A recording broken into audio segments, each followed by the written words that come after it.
nova ekspanzija, novi heroji. Sa Vendettom ulazimo u Ioniju, jedan od najlepših delova same Runeterre ili ti League of Legends sveta. Odmah za znojavce, na početku neka tier listica, napravljena ne naravno od mene, nego od ostalih ljudi na internetu koji se znoje. U S tier su Akali i Kennen. Akali će vjerojatno biti jedan od jačih špilova u meti, dok Kennen ima veoma cool mehanike. Za njima u A su Zed i Mel. Sve više što se Mel testira, pokazuje se da je Arcane slop i da je samo zbog toga masu jak. Nakon njih u B su Ambessa, Jace i Renekton. Nema ništa naročito da se kaže oko njih, jer eto nisu toliko zanimljivi, a u C su Nasus i Shen. Oni su malo diskutabilni, ali nakon što izađe set, ljudi će više da igraju s njima. Ajmo odmah da uskočimo u objašnjavanje ovih legendi. Akali je Fury i Mind legenda koja ima pristup agresivnoj crvenoj boji i zelenoj, koja joj daje da pleše po bojnim poljima, tačno što ona želi. Specijalna moć joj kaže, za 3 energije povrkos da je pojačaš, to jest novi keyword seta. Empower ili pojačanje je mehanika koja daje unitu na polju zakačen token koji se stavlja kao buff, to je stavlja se ispod samog unita i ostaje na bojnom polju dok se unit ne ubije ili ne makne. Drugi efekat legende je action speed koji kaže da je tepuješ kako bi pomerio prijateljskog unita isključivo u showdownu. Nazad u bazu, a ako je pojačana možeš da ga spremiš. Manje više da duplo konkoraš bojno polje. Za odabranu legendu imate 2 opcije, zelenu i crvenu Akali. Zelena Akali će vjerojatno biti češće birana zato što će biti protivniku teže da je ukloni. Ona kaže da ne može biti birana protivnikovim spelovima i sposobnostima dok nije u borbi, a kada se pomeri na bojno polje dobija +2 majta. Crvena je malo sporija. Ideja joj je da koristi sposobnost što više, to jest da se pomera sa spelovima ili sa sposobnošću legende, da daje što više damage-a pre nego što stvarno napadne. Dok vi sačekate jedan potez, vjerojatno će protivnik likvidirati čim je stavite na tablu. Zbog toga je zelena mnogo bolja opcija.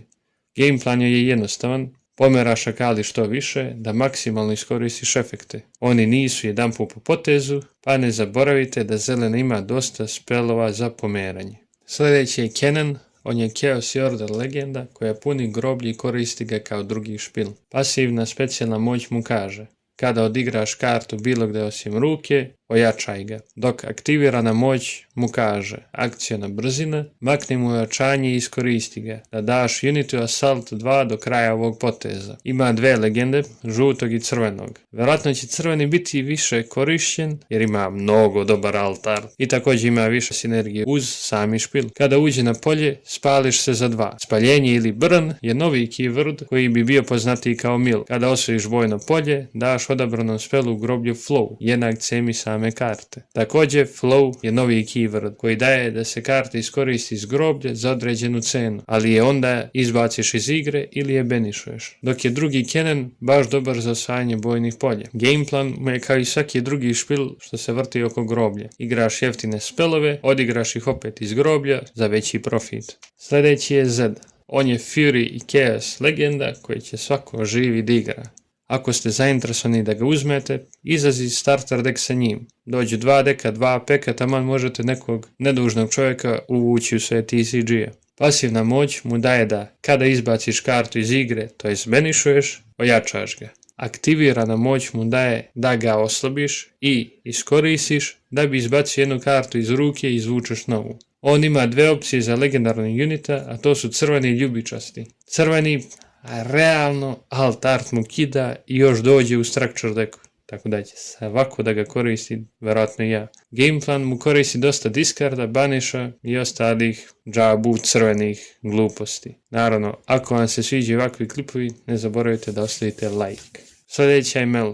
Ja ne volim Arcane. Dobar je art, ali Mel je Arcane slop, kao što je Ambessa. Pogotovo za ovaj set, jer smo i dalje u Ioniji. Toliko cool karaktera iz sveta Lige legende i oni su odabrali Arcane slop da prave.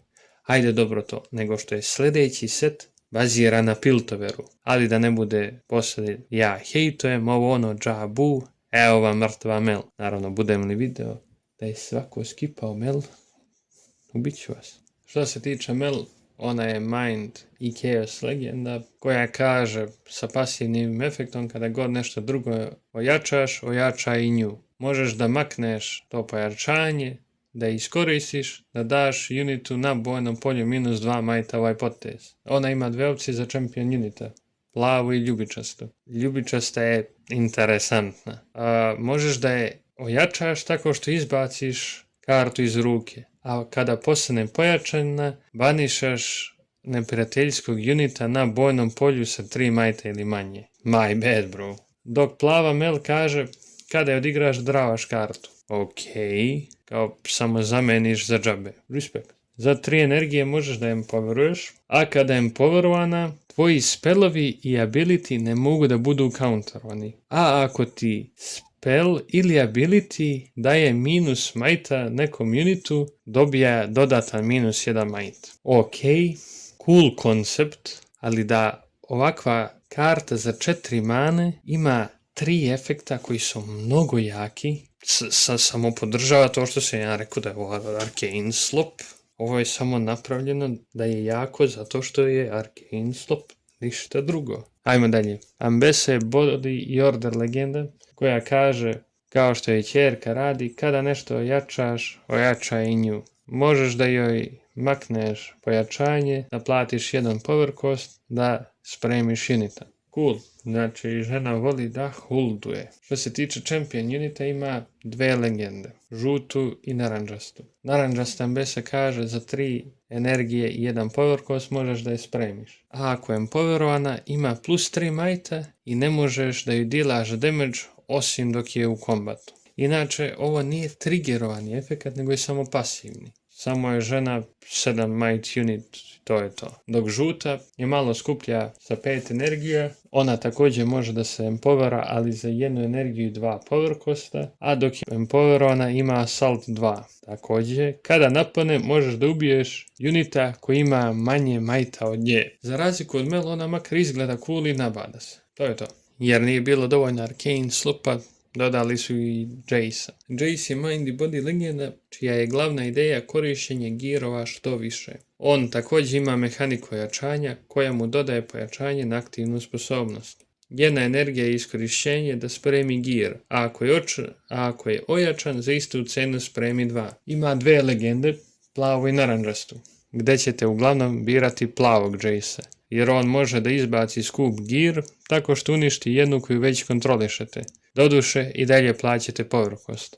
Dok je naranđasti multipraktik i možete da radite šta god hoćete sa njim. Kada se spremi, odaberete šta želite da mu date. Assault 2, Deflect 2 ili Ganking. Velim ja da je multipraktičan čovjek. Gameplay mu je izbaciti što više dobrih girova i iskoristiti što više. Žrtvuj male girove i izbaci veće i to je to. Sljedeće 2 legende koje izlaze su 2 brata. Renekton i Nasus. Ukratko, oni su sušna suprotnost. Renekton je Fury i Body legenda, dok je Nasus Calm i Mind legenda. Renekton želi da pretvara 2 power costa u 2 energije, što mu daje veliku prednost u ranim fazama igre.